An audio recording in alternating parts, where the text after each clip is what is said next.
What's happening, guys? BJ here, coming at you for another video. Today's video we're going to talk about is 8 ways that you can bulk in a healthy way where you don't have that excess fat gain. Now, your situation probably is that you are either skinny fat or you're having a difficult time putting on weight as a hard gainer or an ectomorph.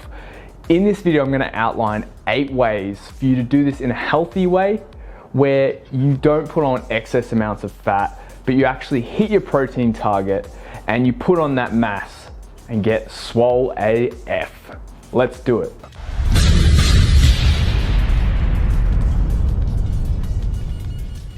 Tip number 1, you need to be okay with feeling stuffed.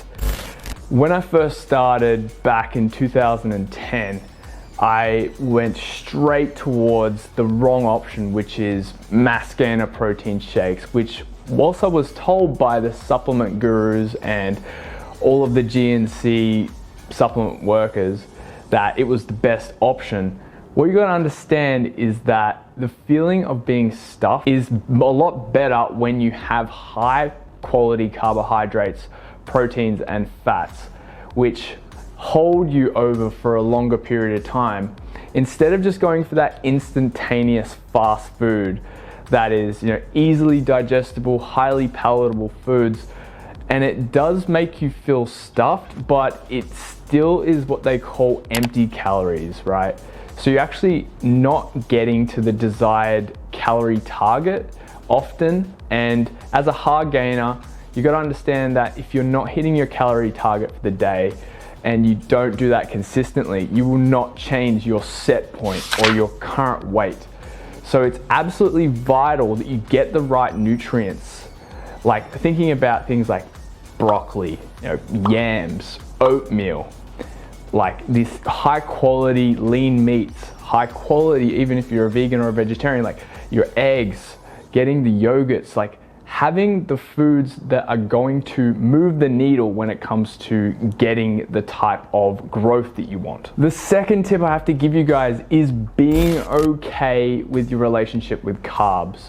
Now, we often hear circulating around the internet, carbs are the devil, anti-carb movement, all this kind of thing, right? But what we're gonna understand is carbohydrates is broken up into 3 different categories, which I'll list down below. So you've got the mono, di, and poly, right? These are either simple carbohydrates or complex carbohydrates. And what we have to understand is that not all carbs are the same, right? If we want to hit our desired goal, you have to understand you have to hit those targets, guys. You have to really aim for the skies and shoot for the moon, right?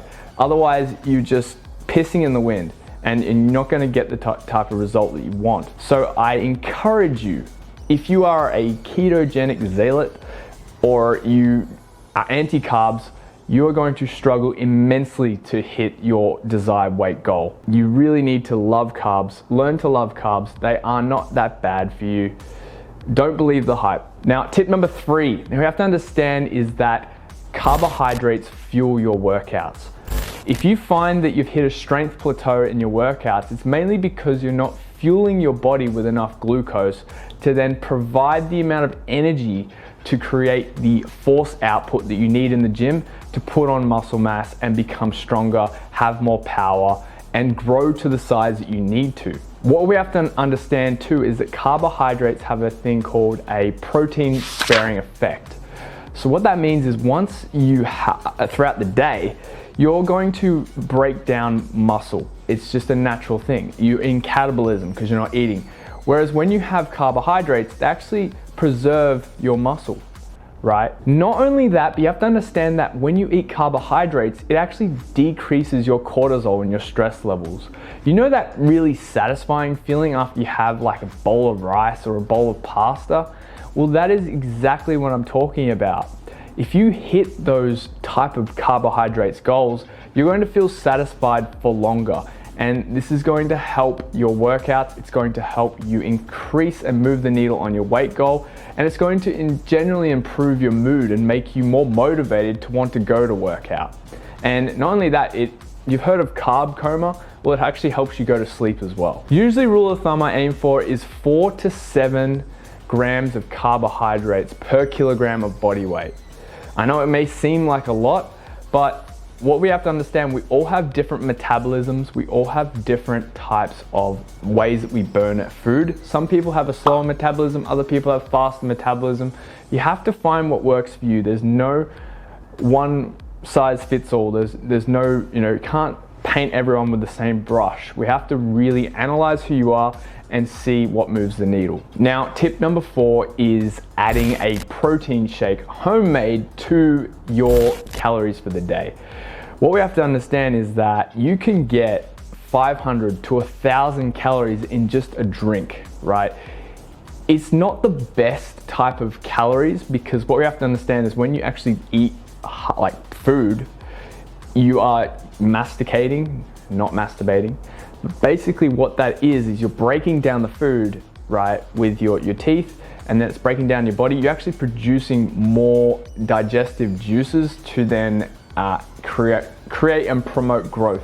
With a protein shake, however, it's liquid, and I like to look at liquid as plan B for getting my calories, but it's necessary nonetheless, because you can still hit your protein targets from doing it. So usually my go-to protein shake is high quality protein powder, WPI or WPC, maybe chocolate, and I'll add some like peanut butter, some raw oats, a frozen banana, frozen berries, and I'll add lactose-free milk or soy or almond. If you want to max out your calories, you can definitely do full cream, extra dollop, extra cream, whatever you want to do.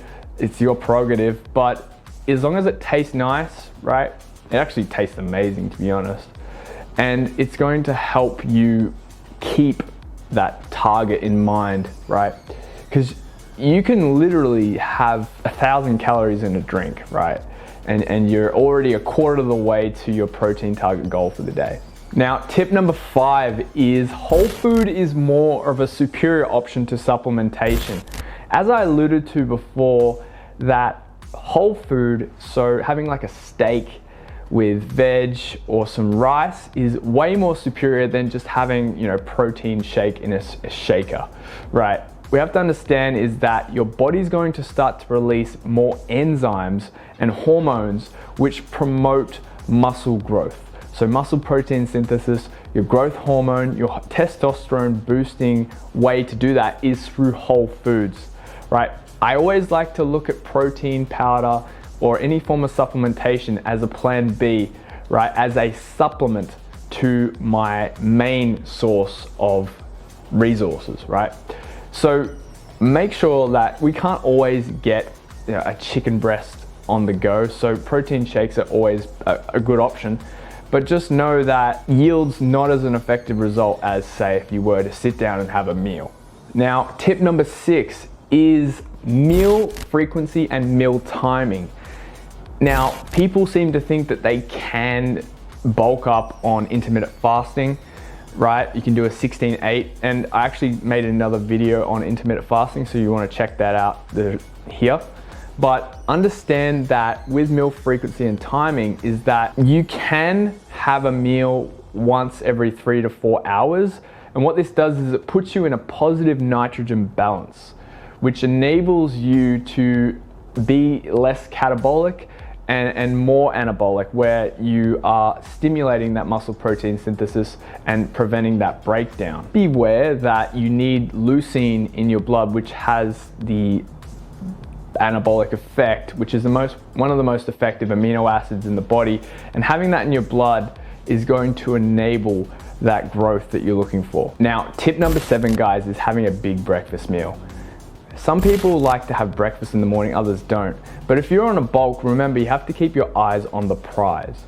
Now, my usual go-to breakfast in the morning is scrambled eggs with some sourdough bread, and then having some avocado as well, right? It's a really good way to stimulate muscle protein synthesis, and also it boosts your insulin levels, which enable that growth 30 to 60 minutes after you work out. There is a copious amounts of studies about the anabolic window It has been disproven, but what we have to understand is that when you spike your insulin, it actually shuttles protein into cells. So it's an effective way to maintain your growth. Now, tip number 8 is creatine supplementation.